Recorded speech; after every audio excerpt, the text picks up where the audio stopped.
Ouvimos a entrevista de Reinaldo Azevedo com Luiz Inácio Lula da Silva. Qual é a tua avaliação sobre o que disse Lula candidatíssimo em 2022, né? Isso me parece que fica bem claro, né, Cláudio?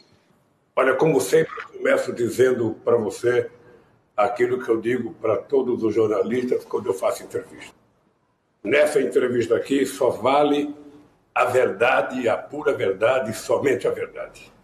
Então, assim, o que a gente percebe é que o ex-presidente continua o mesmo, né? O mesmo de sempre. O discurso é igual, não evoluiu em absolutamente nada.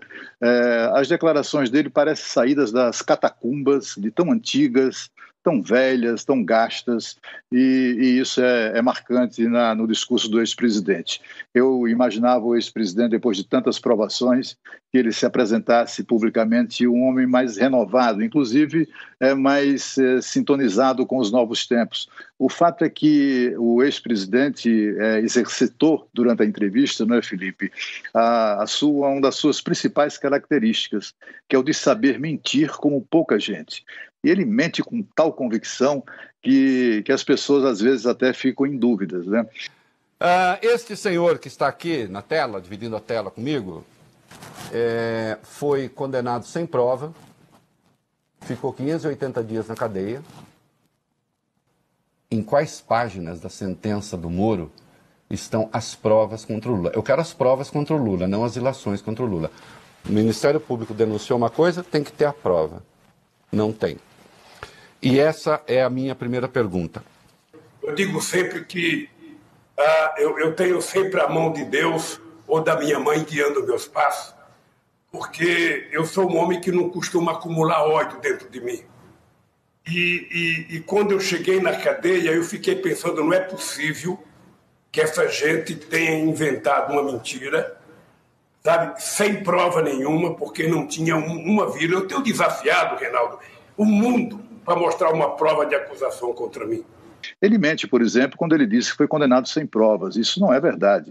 Aliás, há não apenas provas abundantes, como elas totalizam alguma coisa próxima de 3.000 itens de provas e indícios de culpa das acusações pelas quais ele foi condenado de corrupção e também de lavagem de dinheiro. As provas são robustas. Apesar da Polícia Federal ter invadido a minha casa sem mandado, ter revistado fogão, geladeira, colchão, ou seja, não ter encontrado nada, e não tiveram a sensatez de dizer para a imprensa, olha, não encontramos nada que a gente possa acusar o ex-presidente, não encontramos nada para acusar o filho dele, quebraram o portão da casa do meu filho. Ele mente quando diz que a Polícia Federal invadiu a casa dele. Não, a Polícia Federal cumpriu o mandado judicial. Mente quando diz que a Polícia Federal não encontrou nada. Não é verdade. Encontrou documentos de contratos de gaveta que o ligavam a negócios imobiliários escusos, etc., envolvendo, inclusive, pessoas ou interesses dos tempos que foi presidente. Eu e o Bush, na verdade, o Bush e eu, e mais o Rugital, nós criamos o G20 para tentar salvar a economia. É por isso que eu estou dizendo, por que os líderes dos países não se reúnem agora para discutir Covid-19? Ele mente o tempo todo. Mente, por exemplo, quando diz que ele e o Bush criaram o G20, que é aquele grupo das 20 maiores economias do mundo. O G20 foi criado em 1999, muito antes da eleição do ex-presidente Lula e muito antes também até, e mais ainda, da eleição do presidente Bush. Eles não têm nada a ver com a decisão desse conjunto de países de criar esse grupo. A gente assistiu mais do mesmo, né? O que a gente percebe é que cada vez mais Lula é o candidato que, com toda certeza, o Bolsonaro considera ideal para enfrentar.